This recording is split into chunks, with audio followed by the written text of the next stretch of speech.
Hey y'all, Patrick James and Jon Double Tap Britain. And we're into the fray. Today. You're a poet and didn't even know it. Oh, I knew it. Nah, he doesn't. Only his feet show it. Anyways, what are we doing today on Into the Fray? We are going to revisit a fan favorite video from our Cold Dead Hands YouTube days when we had 100,000 subscribers and YouTube didn't like us talking about the scary black things we talked about.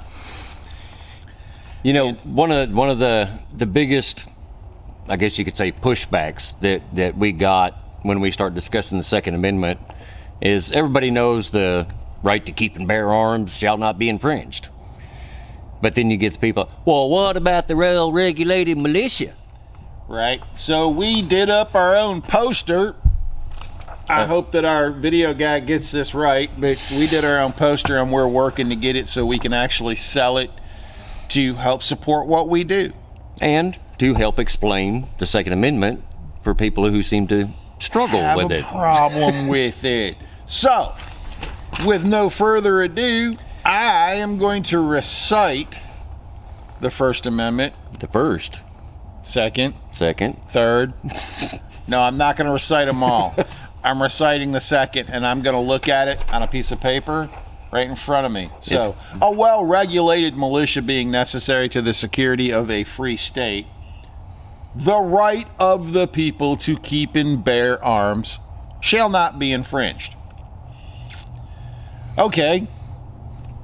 For gun people, that seems pretty cut and dry, right, John? Oh, yeah. And I mean, for anybody who studies the Constitution at all, you know, the phrase, the people, everywhere it's used in the Constitution and Bill of Rights refers to all the people. The people. The people. Not, the people. Yeah, not those people, not these people, not just these people, not these people and the middle people. Not the hunters, all the people. Yeah.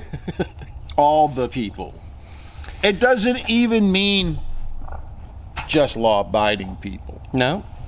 It's not just men, not just women, not just whatever you identify as. Yep, they're natural rights. They're bestowed upon us at birth by our Creator. And it's a universal right. That's a fundamental principle of a right. A right can be applied universally. Yep. Period. I mean, it applies to everybody. Doesn't depend on your skin color, doesn't depend on your gender, doesn't depend on what you identify as, it doesn't depend on how young, old, law-abiding. It's everybody. Well, but wait a second. See, when all of this stuff was created, they didn't have scary black guns. No, but they did have the exact same guns in civilian hands that the military had. And not only that, but when all of this was created, when all of this amalgamation of natural rights were Creator bestowed, was long before our founders. Mm-hmm. It was long before England became England. It was long before the Roman Empire. It was beyond all of this, okay? Because the natural rights don't talk about a natural right to a firearm. It talks about a natural right to self-defense of life, liberty, and the pursuits of happiness with any means necessary to defend that. Yeah, it's often stated that the first law of nature is self-defense, right. or it's a preservation. Self-preservation. That's the word I was looking for. That is a right. Right. And whether that preservation is of a physical form, your body, your life, or a more esoteric form, your liberty, your freedom. Yep. That's all encompassed in that self-preservation. Absolutely. And it's met with greater or equal force. Equal or greater force. Now let's break it down here. A well-regulated militia. Well-regulated militia. Now, first of all, let's break it down even further. What's well? Let's just take well regulated. That's All right? that's government regulated, right? I wouldn't want my government regulating anything. I don't know about you, okay? Because you'd be stopped up like a sewer pipe at Taco Bell. You can go back to dictionaries during the time period that this was written, and Do we have to go back? I mean, can't we look at it with modern verbiage? oh, now you're getting into a whole nother subject, Ha! because that's exactly what people try to do. That's exactly what constitutional scholars today try to do. Well, those who believe in a Originalists don't do that. no, those are people who believe in the living document. Yeah, constitutional scholars for the most part. That it needs to be interpreted in our modern world. Of course it has to be. They went to school to be a constitutional scholar, so there has to be some kind of relevance to their degree, Right. to their doctorate of jurisprudence, to prove that they understand the Constitution when this was written at a time when they intended for those without education, those who couldn't read and write, could understand what they were trying to say. So, The common usage of the word well regulated at that time the time, was improper working order. Yes. A well regulated clock keeps accurate time. keeps accurate time. A well regulated bowel keeps everything flowing smoothly. It's like a well-regulated clock. It's like clockwork. So A little bit of black coffee. So in the context of a militia, how would that apply? Well, we have to look at what the founders intended for the word militia Right. and what actually referenced and brought about the militia. Men, women, now, then probably not, but there was plenty of them then that were more than willing, just not recognized. We're sorry about that, ladies, but you are today. The general public was well regulated with an arm. They had arms. They used arms. They used arms for everything. Now let me stop you right there, because this is a meme that we use quite often on Cold Dead Hands. Yep. I call it the American gun culture trinity. It stands for three things. You've got sport. Yep. That's going to be your hunting and your shooting sports. Yep. You've got personal defense. That's personal defense, self-defense. And you've got national defense. Yep.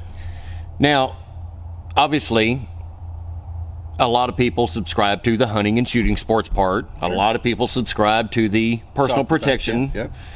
But not a lot of people either understand or accept the whole national defense, reason for the general population to be armed. Absolutely, they didn't. They didn't think, and they don't think that. There's lots of them. But that this don't think that. goes right into the well-regulated. Yep. Because the Second Amendment, we'll get to the security of a free state next.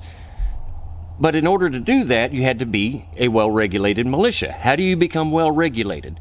And well-regulated in this instance means basically that Trained. you know how to use those arms. You're trained. So hunting is good training in using arms. Self-defense is good training in using arms.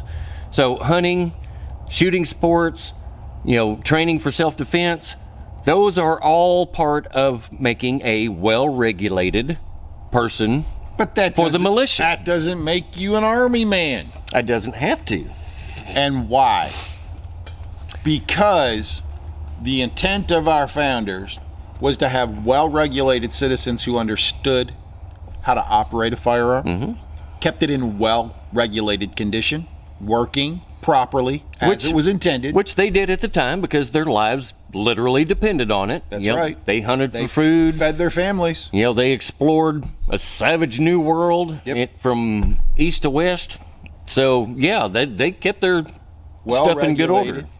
And ready to accept training, further training, as needed, when the need arose. You know, Our founders didn't want a standing army, did they?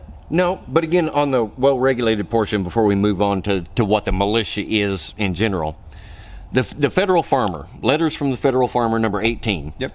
often attributed to Richard Henry Lee. Richard Henry Lee. He said, to preserve liberty, it is essential that the whole body of the people always possess arms and be taught alike, especially when young, how to use them.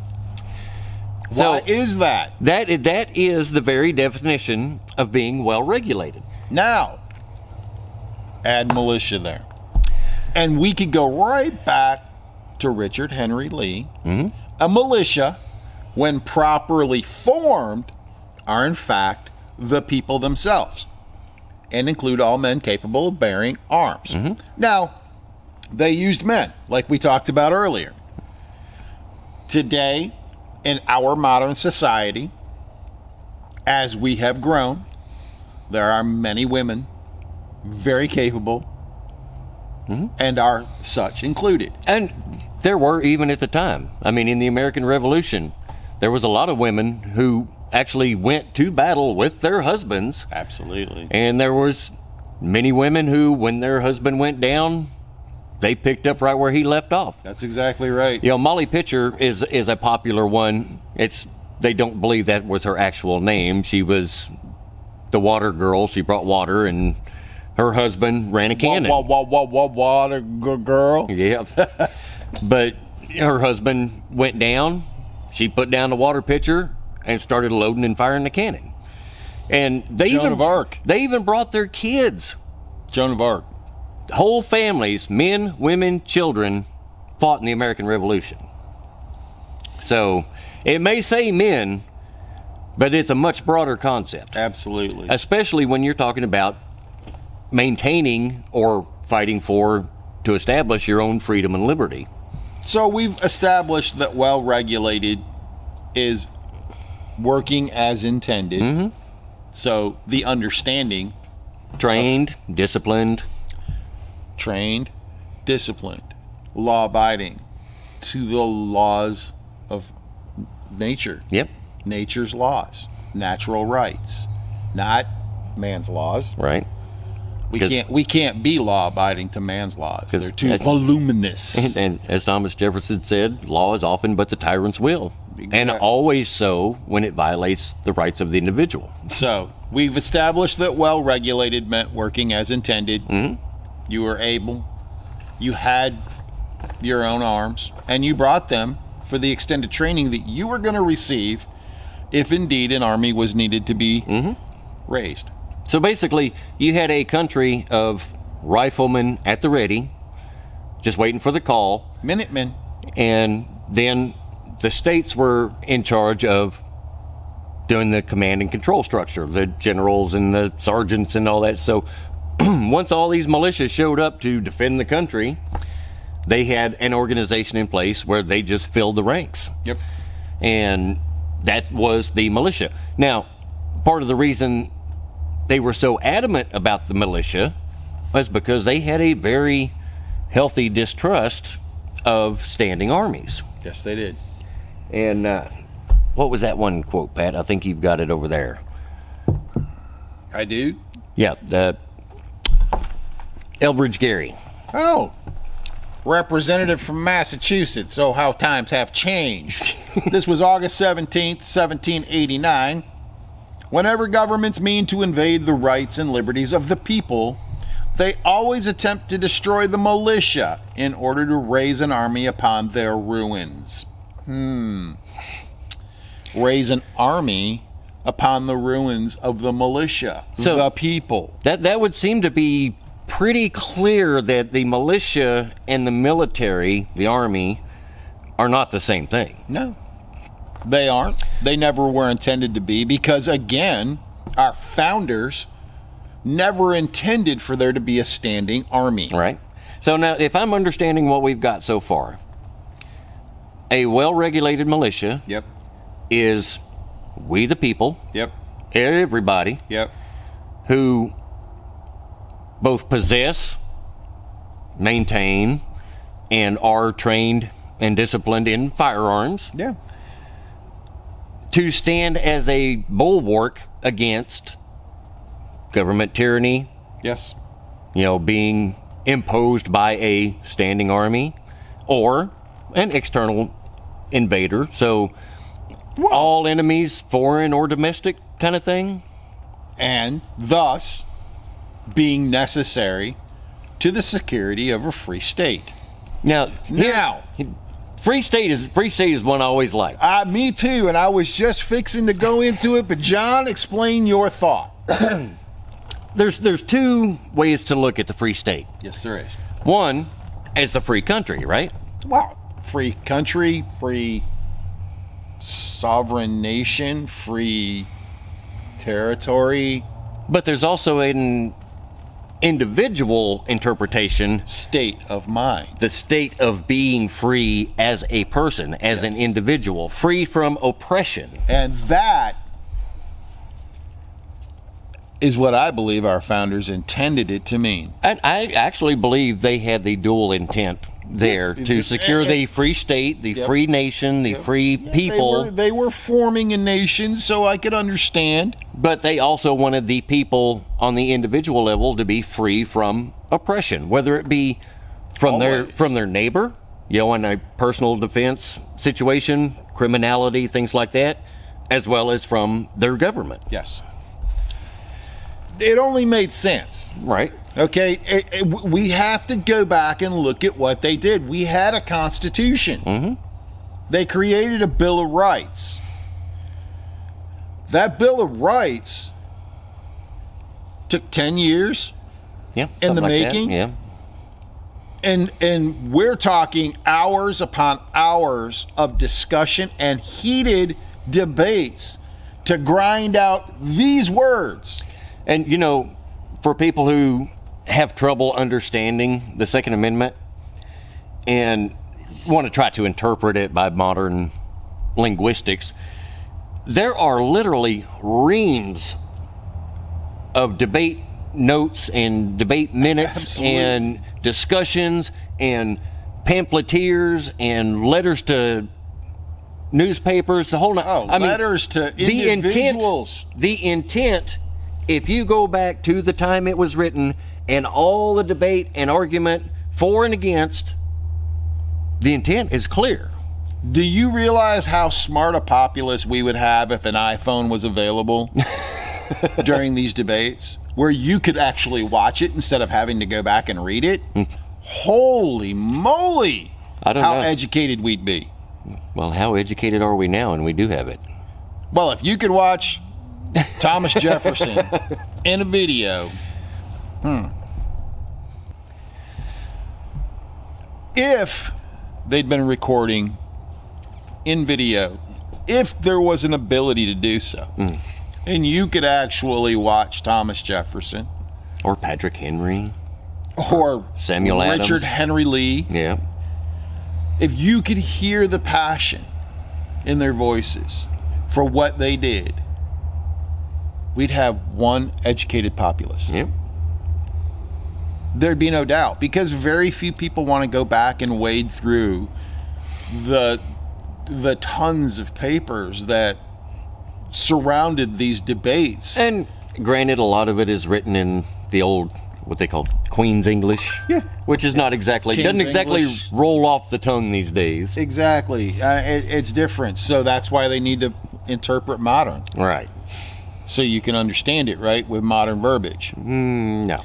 No, that's why we need originalist interpreters to look at exactly why they worded and phrased things. Like Hey, Patrick Henry, I think, put it as succinctly. See, I can't even speak. succinctly. The As great in- object is that every man be armed. Everyone who is able may have a gun. That was 1788. They were coming to an end. This needed to be ratified. Yep. He And- was trying to explain. And the only reason the Constitution was ratified in the first place was on the promise of this Bill of Rights that would specifically secure certain rights, like the right to keep and bear arms. They didn't write the Second Amendment to grant us anything. They didn't write the Second Amendment to allow us to have a gun. They didn't write any of the amendments to grant anything. These were protections that were put in place that our government couldn't infringe upon. We have this discussion frequently about the First Amendment and free speech. Right. That all y'all who decide that's what you want to do is comment on social media, we owe that right of free speech. We do not owe you free speech. No. At all. We do not owe you a soapbox, a platform, or millions of fans, followers, believers in our Constitution and our natural rights. We do not owe them or anyone an opportunity to speak. Right. We don't. The government, though, must prevent somebody from preventing you from speaking. We won't get into Facebook, social media in general, and what they're doing and what may happen. Yeah, we do have a complicated relationship with Facebook. Complicated? YouTube. So, where are we at now? We're at the easy part. We're at the most understood part of the Second Amendment. Well, no. It's not even all that well understood. Well, Because it's the most clear portion. On the surface. Again, there are butters And footers. and futters. The right of the people. The right of the people. Which we've already established is the people. To keep all people. to keep we and the people. bear arms. To keep and bear arms. Right. Now what? Not bear arms. Not arm bears. Now, To bear arms. now, what does it mean to keep? That means To keep is to own. if possess. I have this right here and you try to take this away from me and I go like this and don't let you have it, I'm keeping it. Yep. That's what it means. It's about as simple as it gets. Yep. To It's easy. possess. Yep. And to bear, obviously, to carry. Yep.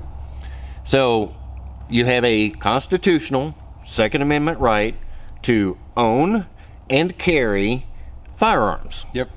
Does it say where you can carry them? Nope. Does it say what kind of arms you can carry? Absolutely not.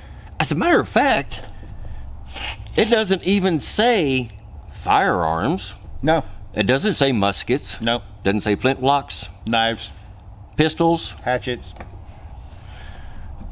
My newest. Doesn't say axe or sharp pokey things. It says arms. Yes. Arms? I'm a hatchet axe guy. Arms are armaments. And armaments include ammunition And sharp pokey things. and knives and, yep. All kinds of things. That's even arms. butter knives. Butter. I like how you did that. I see what you did there. But it's arms. Arms, ammunition, weapons, ammunition. Those are armaments. Yes. And, of course, Texas, which used to have some very... Crazy laws on the books for sharp pokey things. Yep. You couldn't... The signature weapon of Texas, the Bowie knife, you couldn't carry. You can now. You can carry a pole arm in Texas now. You can walk down the street with a broadsword. Yep. Pike. Brass knuckles? Oh, yeah. Yep. So, That's what we've been doing and what others are doing in the grassroots movement is working on those antiquated laws, which we are still currently working on and will continue to work on because arms doesn't mean a bolt action Nope. or a lever action or a revolver. or a muzzle loader, or... It means everything. What? Would this be considered arms? Yes. And we should be well regulated in its use. Exactly. And should be able to if we could afford to purchase. You know, it's... People come up with all kinds of excuses, but, you know, what about criminals? Violent felons? You know, they shouldn't have a gun. or mentally ill people, crazy people, they shouldn't have a gun. Those are any of those qualifications in the Second Amendment there? But they're all valid points. They are valid points, and we understand from a perspective of being afraid, then naturally, if you have fear, those are things that would be naturally afraid of, right? Mentally ill person with a firearm, that's scary. But you know what? Criminals with a firearm, that's scary. Is a mentally ill person behind the wheel of a truck any less scary? You know what? A truck's a 5,000-pound missile floating down the road at 75 mile an hour. It's pretty scary. So I don't want mentally ill people to have a gun, or apparently a truck, or a knife, or a baseball bat, or access to rat poison under the kitchen sink, or I mean, the list goes on. So let's give all of our politicians the opportunity to define what the mental health requirements are. Yeah, that would be a brilliant move.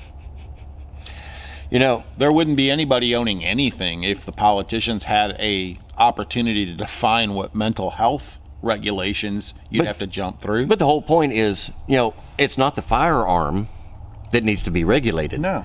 It's the mentally ill person who needs to be regulated. It's the criminal who needs to be regulated. Well, because you can pass gun laws, but you know what the defining characteristic of a criminal is? Someone who breaks the law. Bingo! And so if you're a criminal and you have a gun committing a crime, you're breaking the law. So if you're going to create a law to prevent the criminal from having a gun, who doesn't even recognize your law to begin with, who are you preventing from having the gun? Nobody. Exactly. So now we've clarified. But you do throw up some hurdles and considerations, and you know it may make it more difficult for them to get a gun. You know, especially if they have to go in and do a background check, or you know, maybe submit fingerprints. If a law saves just one life, then isn't it worth it? Are you guys just so compassionless? Are you so mean that you just don't understand? What about the senseless murders of people with firearms? You know who typically gets murdered with a firearm? Criminals? No. Somebody who doesn't have a firearm. Oh, well, that's true. You see how that works? Yep. You know, that's logic. And this is one I use a lot with people when we get on the discussion on the page. Okay, you have a violent criminal. He's an armed robber. You know, he's assaulted people. He's shot people. He's a really bad dude like Corn Pop. He went to prison. Okay, now he's served his time. He got out of prison. You want him to have a gun? Well, let me ask you this. He may be a danger with a gun, but to whom? Can you imagine how bad a dude Corn Pop would have been if he'd have been armed? He'd have been one bad dude. You just got to get those Biden pokes in, don't you? I said nothing about that, man. Thank you very much. But an armed criminal is a threat to an unarmed victim. Mm-hmm. In an armed society, is that armed ex-criminal still a threat? Possibly. I mean, he could get the drop on somebody alone in the dark alley, maybe. But anything, well, and that's that person alone in the dark alley's fault for not having good situational awareness, but we won't get into that. So, I mean, the point being, you know, if somebody walks in to rob a bank, you know, they see the armed guard, they're going to shoot the armed guard, right? Well, what if you have a gun? They're going to shoot you too. What if everybody in the bank has a gun? What if Granny pulls out Clint Eastwood's 44 auto mag when the dude walks in with the gun, and everybody else has got theirs out too, and Granny just starts plugging away at the dude with an AK at the front door with a mask on? The whole point being that if everybody knows that everybody's armed, then everybody knows anything they do that's a little untoward could have deadly consequences. The reality is, and this has been discussed amongst criminals, both violent and nonviolent, and they all say, I would say 99%, so we're not going to get all statistical. They all say they are opportunists. Mm-hmm.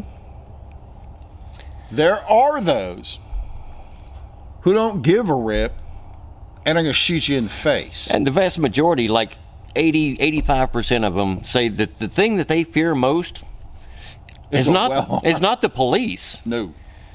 It's the choosing the wrong victim who happens to be armed. So if they go to some place that the state has disarmed law-abiding citizens, Chicago, then they have a better odds at finding non-armed individuals. Mm-hmm. So they play the odds game. Most people in that situation do not have a firearm, and since they don't have a firearm, they're less likely to find an armed victim. Mm-hmm. Because armed victims, it's kind of an oxymoron. Truthfully. If you're armed, you're probably not going to be a victim. Why do they go to school zones? Because people aren't armed in school zones. Well, there's children in school zones. There's adults too. Oh, there was a I can't remember where he was now. It was right on the tip of my tongue. A mayor. They had a shooting at a mall just here recently.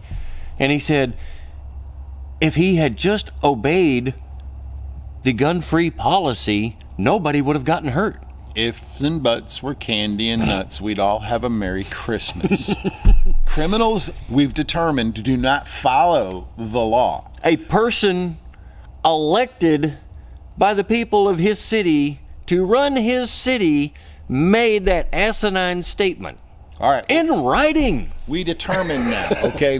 Throughout this video, we have determined that law-abiding is not the average citizen, because none of us abide by man's law. It's law-abiding is those that abide by the natural rights of man. Mm-hmm. Okay, so if we've established that connection, that law-abiding is to the natural law, then we've established that criminals who go to infringe upon your liberty or freedom, natural rights, forcing you to do something against your will, they aren't respecters of natural law. They're not law-abiding. Since we've determined that man's law is too voluminous for us to even know, and often the tyrant's will, it's even too voluminous to enforce most times, we're not talking about those laws. We're talking about the natural laws of man. Most people, when they say they're law-abiding, they mean they're not going out robbing and raping and killing people. Exactly. They don't mean they don't drive 5 miles over the speed limit. They don't mean 20 miles over the speed limit. You know, there's so many laws that people break on a regular basis, and there's even more that people break without even knowing it, because nobody knows all the damn laws. 3 felonies a day, baby. Even Supreme Court justices don't know all the laws. Yep. That's why they have clerks and paralegals and law libraries. That's why it costs so much money to run our country. Got to wade through all that crap. So, we've come to the end of the Second Amendment. Well, the shall not be infringed part? Yep. So, but this is where we get butters. Infringed is such an awkward word, though. You know, what does infringed mean? If you go and look it up in the dictionary, you're going to find synonyms like encroached upon, transgressed. Basically, anything that keeps that violates your right to keep and bear arms is an infringement. Any limit, any regulation, any encroachment, any transgression shall not be infringed is pretty damn all-inclusive. That's right. Shall not be infringed. It can be applied to many things, but in this instance, it's applied to the right to keep and bear arms. The people, right, keep, bear arms. We can say You shouldn't infringe upon my pursuits of happiness. But the government is guilty of doing that frequently. Oh, yeah. Through taxing my labors, they have infringed upon my pursuits of happiness and my abilities to pursue that happiness. Now, should they tax arms and ammunition? Absolutely not. Let's say that there's a. Hey, I don't mind the sales tax. I was going to say. I don't mind the sales tax. The problem is what government tries to do is what they call the sin tax, where they excessively tax things like cigarettes and alcohol to try to discourage people from doing that. You mean like the NFA tax stamp? Yeah, the $200 tax stamp? Yeah, that sounds... Oh my gosh, it's outrageous. $200. In 1934, when they initiated a $200 tax, it was pretty exorbitant. That's a pretty steep tax. Yeah, that was probably a $2,000 or $3,000 tax today. So it was intentionally intended to discourage ownership. yeah, they didn't. That would be a definition of infringement. They haven't added the cola on that one. Thank goodness. But what they should have done, and what should have been done a long time ago, was repealing the NFA. Right. In fact, what should be done, and what we advocate for, is repealing all federally passed gun control laws. Now, all of them. You want to see a nation embrace personal responsibility overnight? You wipe out all the gun laws. Federal gun laws. So I can order my RPG Amazon Prime next day delivery. You do that, and I'm going to order my tank. And people will figure out that, okay, I want an Abrams. real quick, I need to get up to speed here. I want an Abrams tank. I can't afford one. Yeah. In no way, shape, or form could I afford an Abrams tank. I'd love to have one. But, you know, at the time that the Second Amendment was written, people privately owned, people talk about muskets and this, that, and the other. People privately owned cannons. Yes, they did. People privately owned warships. Yep. They certainly did. So Because those who could afford them could purchase them. and some that just had ships like merchant ships converted them to warships. And they became pirates. No. All right, so this has been our extended version of what the Second Amendment was intended to be. We want to do a quick review in the brief time we have left that discusses it in a more concise manner. Then you can, go back and listen to us talk about the extended version. Now, this is going to be a quickie. We are going to explain those 27 words in hopefully just a few minutes. Hopefully about 5, if we can do it. And give you all the ammunition you need to explain it to those who can't quite comprehend it. Yep. So, a well-regulated militia. What is that? A well-regulated militia. Well, according to the founders themselves, a militia, when properly formed, are in fact the people themselves. Now, regulated, these are people whose ability to act in both personal and common defense is well maintained. Well maintained, well working. So they know how to use the guns they got. Like a well-regulated clock. Keeps perfect time. Being necessary to the security of a free state. Secure in liberty, the state of being free. That's an individual state of freedom. Yes. And the governance of a free people. The state securing the rights of a free people. Yes. So it's both individual, personal liberty and freedom, and a free and sovereign nation. Yes. The right of the people. The whole people. Not the elites. Or law-abiding, or men, women, transgendered. All people. Every time the words "the people" are used in our founding documents, it refers to all the people. All of us. So the right of the people is for the whole people, universally, an individual right independent of government. So keep and bear arms. hold on, before we get to that part. No. Independent of the government. That right exists with or without government, a constitution, or a Bill of Rights, or a Second Amendment. You do realize this was the short and condensed version, correct? Okay, so move on. Just wanted to make that point. To keep and bear arms. To own and carry. Keep and bear. Arms. Armaments. That's not just firearms. It's firearms and ammunition and knives and pole arms and brass knuckles and whatever. Broadswords. Arms. Arms. Not muskets. Of whatever type necessary to effectively provide for personal defense and defense against tyranny.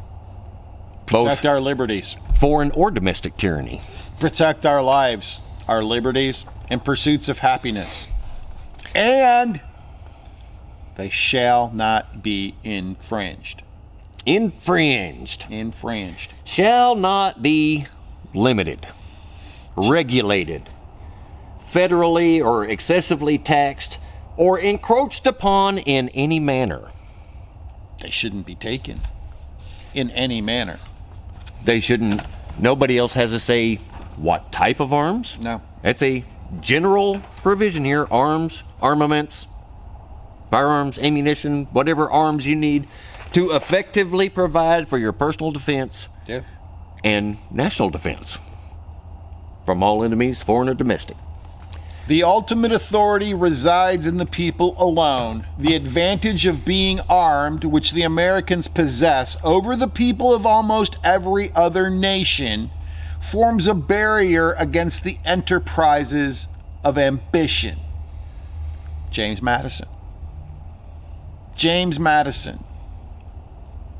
He said those words as they were attempting to lay the foundation for our government and what they could and couldn't do.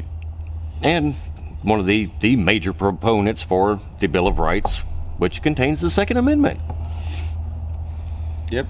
It's the people who created the documents that formed our nation were protecting these natural rights for us. Like Samuel Adams. That said, Constitution shall never be construed to authorize Congress to infringe, there's that word, the just liberty of the press or the rights of conscience, or to prevent the people of the United States, small s by the way, who are peaceable citizens from keeping their own arms. That was in the Philadelphia Independent Gazetteer, August 20th, 1789. Philadelphia, you've come a long way since Samuel Adams was quoted. So that's it in a nutshell, the Second Amendment. And each piece of it is very well rooted in original documents, debates. We have a longer video that explains and goes more in depth on the Second Amendment. We break it down quite succinctly, and we explain each individual step that our founders took when they were framing the documents to protect our natural rights. But this was just a quick breakdown, line by line, using the founders' own words, their own thoughts, their own intents, and hope it helps you try to explain it to people who just can't quite seem to grasp those 27 sweet little words. Yep. So anytime you come across the butters or the fudders, that's how you need to explain those words to them. And be sure to check out the longer video if you need more backup. Absolutely. And until then, if you want peace, Prepare for war. stay armed, people.